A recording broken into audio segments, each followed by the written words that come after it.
Suatu pagi, Abu Nawas datang ke istana dengan membawa timbangan besar yang biasa digunakan para pedagang di pasar. Ia meletakkannya di tengah ruang sidang utama dengan lantang berkata, "Wahai Baginda Sultan dan para pembesar kerajaan.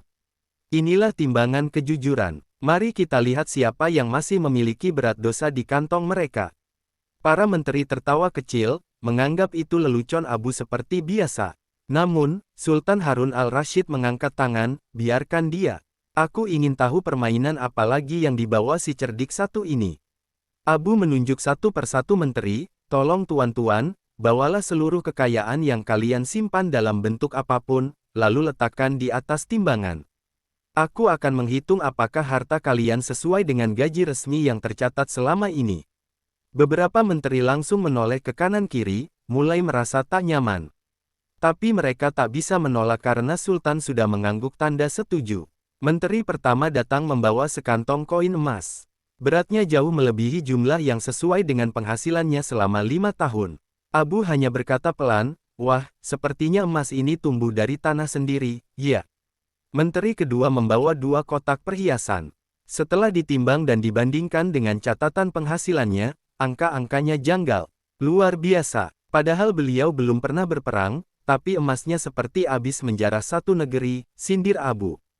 Semakin banyak yang menaruh harta, semakin jelas ketimpangan antara penghasilan resmi dan kekayaan yang dimiliki. Para menteri mulai panik, sebagian bahkan pura-pura pingsan agar tak ikut menimbang. Sultan akhirnya berdiri, menatap para menterinya yang berkeringat. "Jika timbangan ini bisa membuka tabir kebohongan lebih baik dari seluruh pengawas kerajaanku, mungkin sudah saatnya aku jadikan Abu sebagai kepala penyelidik harta negara." Abu tersenyum. "Timbangan tak pernah berbohong, Baginda. Tapi manusia bisa menyuap pena dan menyembunyikan angka." Sejak hari itu, Abu dijuluki penjaga timbangan oleh rakyat. Dan beberapa menteri yang terlalu berat dompetnya, akhirnya harus meringankan beban mereka di penjara.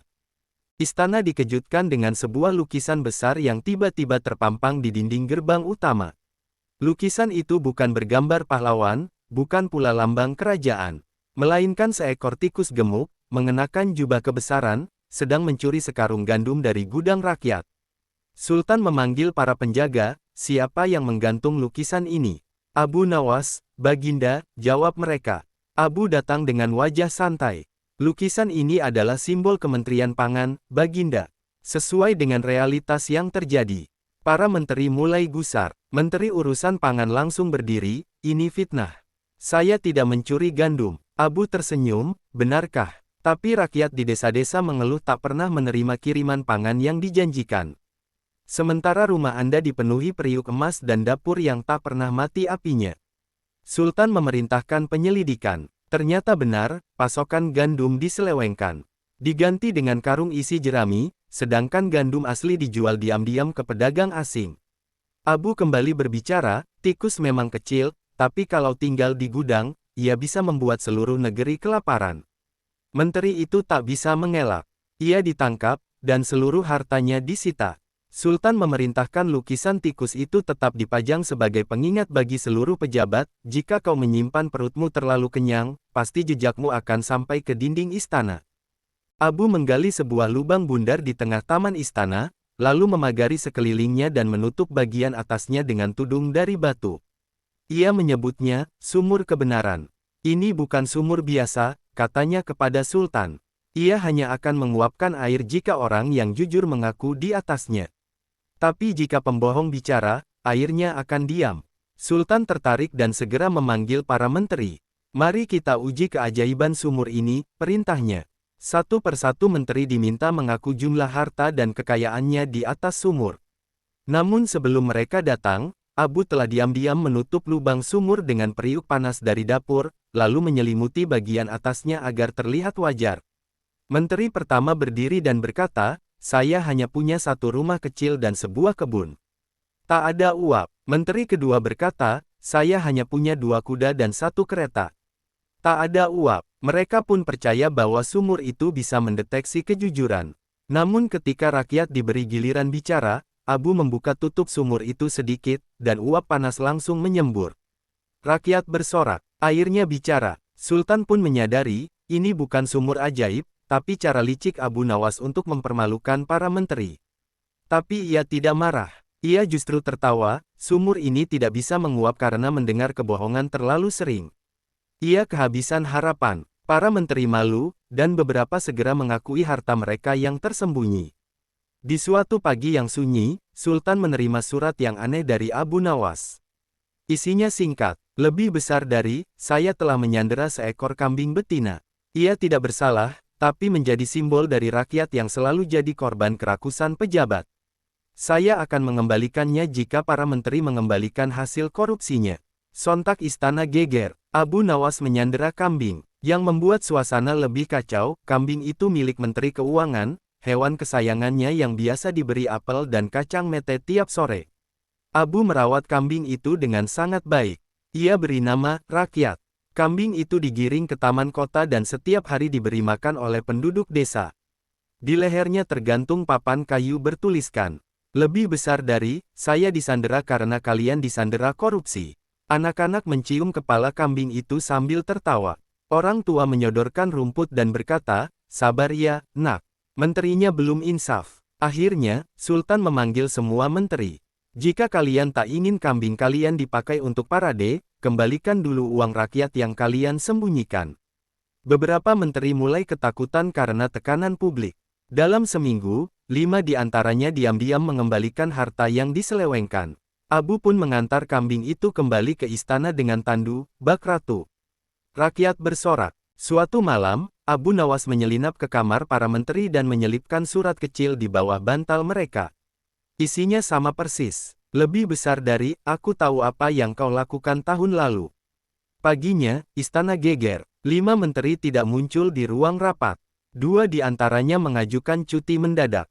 1 menteri bahkan melarikan diri ke perbatasan. Sultan yang penasaran memanggil Abu, apa maksud semua ini? Abu tersenyum. Saya hanya ingin menguji siapa yang punya rasa bersalah. Orang jujur akan membaca surat itu dan tertawa. Tapi yang merasa berdosa akan panik. Sultan membaca salinan surat itu. Tidak ada tuduhan, tidak ada nama, tidak ada data. Hanya kalimat samar yang bisa berarti apa saja. Tapi justru itulah kekuatannya. Surat itu mencerminkan cermin hati. Akhirnya, setelah diperiksa, ternyata 4 dari 5 menteri yang kabur memang menyembunyikan uang negara dan menjual izin tanah secara ilegal. Sultan berdecak kagum. Tanpa interogasi, tanpa penyiksaan, hanya dengan 1 kalimat, kau berhasil membuka isi hati mereka. Abu menjawab, yang takut akan cahaya adalah mereka yang hidup di dalam gelap. Malam itu, istana mengadakan pesta besar untuk merayakan ulang tahun Sultan. Para menteri hadir dengan pakaian mewah, perhiasan berkilau, dan wewangian mahal yang membuat rakyat biasa tak sanggup berdiri di dekat mereka. Abu Nawas pun hadir, tapi dengan penampilan aneh, ia mengenakan jubah panjang penuh kantong dan membawa kantong-kantong emas mainan yang tergantung dari lengan, dada, dan bahkan kakinya. Saat musik mulai dimainkan, Abu maju ke tengah aula dan berkata, izinkan saya mempersembahkan tarian istimewa, tarian dana rakyat. Musik berirama cepat mengiringi gerakan Abu yang jenaka, ia berputar sambil melempar kantong emas ke udara, lalu menangkapnya kembali dengan lengan bajunya. Saat ia menari, satu persatu kantong jatuh ke lantai. Beberapa menteri menyeringai, menganggapnya hiburan. Tapi kemudian Abu berhenti dan menunjuk para menteri. Beginilah cara para pejabat menari di atas penderitaan rakyat. Mereka lemparkan tanggung jawab ke udara, lalu menyimpan hasilnya dalam lengan bajunya. Sultan mengernyit, sementara tawa para menteri mereda. Abu berjalan ke arah Menteri Keuangan dan meletakkan kantong emas di tangannya. Bukankah Tuan suka menyimpan dana tak bertuan? Ia lalu menghampiri Menteri Pembangunan. Dan Tuan yang katanya membangun jalan, tapi jalan hanya sampai ke depan rumah sendiri. Suasana menjadi sunyi. Para tamu berhenti makan. Sultan berdiri dan menatap para menterinya satu persatu. Benarkah semua ini? Tanya Sultan. Rakyat yang menyaksikan dari luar aula mulai bersorak, menyanyikan pantun yang mereka buat sendiri. Lebih besar dari tari emas, dompet penuh. Tapi rakyat tetap keluh. Malam itu, tarian Abu bukan hanya hiburan, tapi pukulan telak bagi para pencuri berseragam rapi. Sejak hari itu, setiap pesta kerajaan wajib menyertakan pertunjukan rakyat, sebagai pengingat bahwa harta negara bukan untuk dijadikan tarian pribadi. Suatu pagi yang cerah, Abu Nawas muncul di hadapan Sultan membawa seekor ayam jantan berwarna hitam legam. Ayam ini, Baginda, bisa mendeteksi siapa yang korup, kata Abu tenang. Para menteri tertawa. Ayam bisa deteksi korupsi. Sudah gila rupanya Abu. Tapi Sultan, yang selalu penasaran dengan akal Abu, memutuskan menguji keajaiban itu. Semua menteri masuk ke ruangan gelap satu persatu, perintah Abu. Letakkan tangan kalian di punggung ayam. Kalau kalian bersih, ayam akan berkokok. Kalau kalian kotor, ia akan diam. Di luar dugaan, saat semua menteri keluar, ayam tak bersuara sedikit pun. Abu lalu memeriksa tangan mereka. Ternyata, tangan para menteri bersih dari jelaga. Menarik, gumam Abu sambil tersenyum lebar. Karena sebelumnya, saya olesi ayam ini dengan arang basah. Dan ternyata, tak ada satu pun yang benar-benar menyentuh ayam. Mereka takut ayam akan berkata sesuatu. Sultan terperangah. Jadi, yang bersalah justru mereka yang takut menyentuh kebenaran, jawab Abu. Padahal ayam ini ayam biasa. Tapi rasa bersalah mereka luar biasa. Beberapa menteri tertunduk. Ada yang berkeringat, ada yang tiba-tiba minta izin keluar ruangan. Sultan bangkit dari singgasananya. Jika kalian takut pada seekor ayam, bagaimana bisa kalian mengurus satu kerajaan? Malam itu, ayam Abu diberi tempat khusus di kandang kerajaan. Ia dijuluki ayam pengungkap dosa, dan menjadi simbol bahwa suara nurani kadang cukup untuk membongkar kecurangan para pejabat. Abu Nawas datang ke istana membawa gulungan besar berwarna emas. Di ujungnya tertulis, lebih besar dari laporan resmi dari surga, disampaikan oleh Abu Nawas. Dari surga, tanya Sultan, setengah bingung, setengah geli. Betul, Baginda, ini laporan mimpi saya, tapi isinya sungguh mengejutkan, kata Abu sambil membentangkan gulungan. Ia mulai membaca, dalam mimpi saya, malaikat pencatat amal menolak kedatangan beberapa pejabat karena berkas mereka belum lengkap. Tertulis, terindikasi menerima dana haram, menyalahgunakan kekuasaan, dan memakan hak orang miskin. Para menteri mulai gelisah. Disebutkan juga, lanjut Abu, bahwa ada menteri yang memalsukan tanda tangan, memindahkan ladang rakyat untuk dijadikan kebun pribadi, dan menaruh emas di bawah tempat tidurnya. Sultan mulai curiga. Apakah itu benar? Abu mengangguk. Saya hanya membaca. Tapi jika Baginda ingin menyelidiki, saya punya nama-namanya, jika diperkenankan. Menteri-menteri berbisik panik. Beberapa mencoba menyela. Itu hanya mimpi. Benar, sahut Abu, tapi kenapa kalian lebih takut pada mimpi daripada pengadilan nyata? Setelah penyelidikan singkat oleh utusan istana, ternyata sebagian isi mimpi Abu benar adanya. Sultan menepuk pundaknya. Kau mungkin tidur, Abu. Tapi nuranimu lebih terjaga dari mereka yang bangun. Suatu hari Abu Nawas datang ke istana dengan membawa jubah besar berwarna merah anggur. Jubah itu aneh, karena penuh dengan kantong di sisi dalam, besar, dalam, dan tersembunyi. Ini jubah kehormatan untuk para pejabat, kata Abu dengan nada serius. Sesuai dengan kebiasaan mereka yang suka menyimpan, maksud saya, menabung. Sultan tertawa kecil dan memanggil Menteri Perdagangan untuk mencobanya. Saat menteri itu mengenakan jubah, ia terlihat gagah. Tapi begitu berjalan, ia merasa jubahnya berat. Kenapa berat sekali? Tanyanya. Karena setiap kantongnya sudah diisi koin emas palsu, jawab Abu. Sebagai simulasi dari uang tidak sah yang biasa mereka simpan. Tamu-tamu istana tertawa, tapi sang menteri mulai gelisah. Ia mencoba melepas jubah, tapi terkancing erat. Abu berbisik, begitulah korupsi. Awalnya terasa mewah, tapi makin lama makin berat, dan sulit dilepas. Sultan manggut-manggut. Berarti kita perlu jubah yang ringan, bebas dari beban haram. Beberapa hari kemudian, Sultan mengeluarkan perintah, semua pejabat wajib membuat laporan kekayaan terbuka. Dan siapa yang tidak jujur, akan diberi jubah abu, lalu disuruh berjalan keliling pasar sebagai pengingat. Hari itu, Abu mengundang semua menteri ke ruang pertemuan. Ia menyediakan 2 jenis kursi, satu empuk dan mewah, satu lagi kayu biasa yang diam-diam telah dipanaskan di bawahnya dengan bara kecil. Saat para menteri duduk, sebagian langsung berdiri dengan wajah terkejut. Panas sekali. Abu menatap mereka. Oh, hanya kursi biasa, tuan-tuan. Mungkin Anda merasa duduk di atas bara karena ada yang terbakar di hati. Beberapa menteri langsung marah. Ini jebakan. Tidak, jawab Abu. Ini hanya ujian. Yang merasa bersih, pasti tahan duduk meski panas. Tapi yang hatinya penuh ketakutan, akan meloncat sendiri. Sultan memerintahkan agar kursi itu dijadikan simbol pengadilan. Biarkan mereka duduk dulu. Kalau tak tahan, berarti memang sedang menyembunyikan sesuatu. Maka dikenallah kursi panas Abu Nawas di ruang sidang kerajaan. Dan setiap pejabat yang duduk di sana, tak hanya diuji pantatnya, tapi juga nuraninya. Abu Nawas suatu hari muncul di halaman istana dengan membawa gulungan kain sepanjang belasan meter. Kain itu bukan sembarang kain, penuh tulisan-tulisan dalam bentuk pantun jenaka, tapi tajam menusuk. Ia mulai menggantungkan gulungan itu di tiang-tiang istana, pohon taman, bahkan di dekat gerbang masuk istana. Pantunnya berbunyi, lebih besar dari baju rapi, wajah bersih. Tapi dompet dari uang curi. Lidah manis bicara bersih. Harta rakyat jadi dagangan sendiri. Rakyat yang membaca tertawa geli, sementara para menteri mulai gusar. Setiap bait pantun seolah menamparkan wajah mereka satu persatu. Menteri urusan pertambangan marah besar karena pantun berikutnya berbunyi. Lebih besar dari tanah digali bukan untuk negeri, tapi untuk perut sendiri. Katanya demi pembangunan, nyatanya rumahmu 7 bangunan. Abu keterlaluan, katanya. Tapi ketika hendak mencabut kain itu, rakyat memprotes. Itu bukan fitnah, kata mereka. Itu realita. Sultan yang datang melihat malah tertawa. Apa semua pantun ini dari tanganmu sendiri, Abu? Sebagian dari saya, sebagian dari rakyat yang sudah lama diam, jawabnya. Akhirnya Sultan memutuskan, setiap bulan, akan ada lomba pantun rakyat, yang isinya bebas menyorot kinerja pejabat. Kalau kalian takut dipantun, itu artinya kalian punya aib.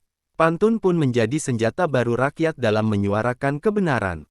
Dan para menteri, sejak saat itu, lebih takut pada bait berima, daripada berita resmi.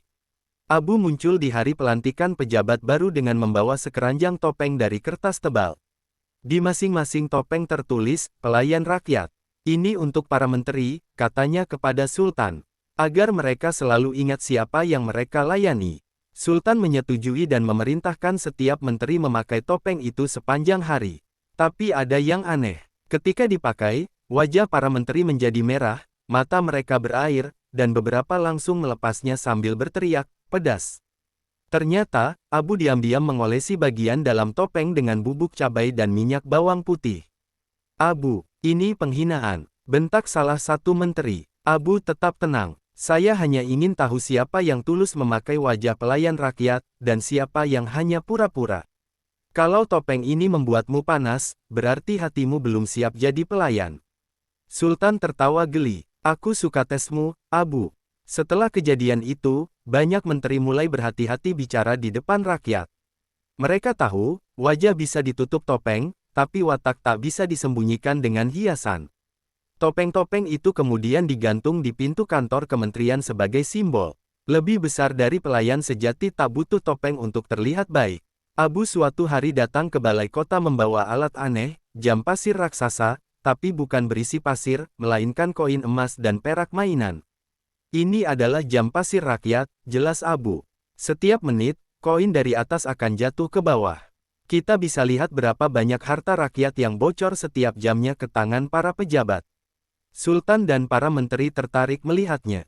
Koin-koin itu jatuh perlahan, tapi semakin lama jumlahnya terlihat banyak. Abu menambahkan tulisan di kaca luar jam. Lebih besar dari, ini hanya ilustrasi. Tapi di dunia nyata, kecepatan korupsi jauh lebih cepat dari ini. Menteri Keuangan berusaha menyanggah. Tapi kan itu hanya koin mainan. Benar, kata Abu. Tapi tak sedikit rakyat yang kehilangan uang asli karena permainan seperti ini. Ia lalu menunjukkan laporan dari desa, proyek jalan yang tak selesai, dana bantuan yang tidak sampai, dan barang subsidi yang menghilang di tengah jalan. Semua mengarah ke satu pola, uang bocor sebelum sampai ke tangan rakyat. Sultan murka, jika bocornya seperti jam pasir ini, berarti sistem kita sudah bolong. Ia pun memerintahkan agar Abu memimpin tim pengawas pengeluaran anggaran. Jam pasir rakyat diletakkan di alun-alun sebagai tontonan dan pengingat. Dan setiap kali koin jatuh, rakyat tahu, waktu terus berjalan, tapi keadilan tidak boleh tertinggal. Suatu sore, Abu Nawas menyamar sebagai tukang kasur dan datang ke rumah Menteri Sosial. Ia membawa gulungan besar, pura-pura menawarkan kasur baru. Kasur empuk, tidur tenang, mimpi jadi bersih, katanya. Sang menteri tertarik dan memperbolehkan Abu masuk.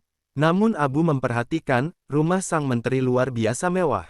Bahkan tempat tidurnya dilapisi kain sutra, dan saat ditekan, terasa keras di dalamnya, bukan kapuk, tapi emas batangan. Abu pura-pura lupa kasurnya dan kembali keesokan harinya, kali ini dengan sultan dan prajurit. "Ada apa ini?" tanya menteri gugup. Abu mengatakan, dia menemukan kesejahteraan rakyat, sedang tidur di kasur Anda, kata sultan. Saat kasur dibongkar, benar saja, penuh dengan tumpukan emas. Uang yang seharusnya untuk bantuan sosial selama pandemi kekeringan. Abu berkata lantang, rakyat tidur di lantai tanah, pejabat tidur di atas penderitaan mereka. Sultan tak berkata-kata, ia hanya memerintahkan penyitaan rumah dan penangkapan si menteri. Sejak hari itu, Abu membuat program baru, Kasur Keadilan, tempat rakyat miskin bisa melapor langsung ke istana tanpa perantara. Dan kasur menteri, ditaruh di museum sebagai bukti betapa rakusnya orang bisa tidur di atas air mata rakyat. Setelah serangkaian pengungkapan korupsi, Abu Nawas mengusulkan ide aneh kepada Sultan, pengadilan rakyat terbuka di atas tikar. Tak perlu ruang megah, tak perlu toga. Cukup tikar, kursi pendek, dan keberanian untuk berkata jujur, katanya. Maka di halaman istana, Abu menggelar tikar panjang di bawah pohon rindang. Kursi sederhana disiapkan. Rakyat dari berbagai penjuru datang membawa keluhan mereka, tentang pungutan liar, pejabat desa korup, bantuan yang tak sampai, dan jalan rusak yang sudah 7 tahun tak diperbaiki. Yang mengejutkan, beberapa nama pejabat tinggi ikut disebut. Menteri-menteri yang disebut dipanggil duduk di tikar. Mereka tak bisa menolak, karena Sultan sendiri datang menyaksikan.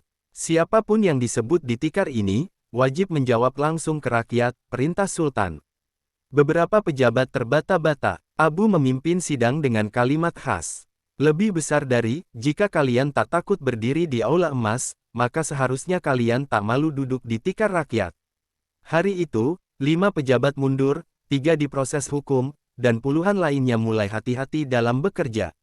Tikar Abu menjadi simbol baru, tempat paling sederhana, tapi dengan keadilan paling jujur.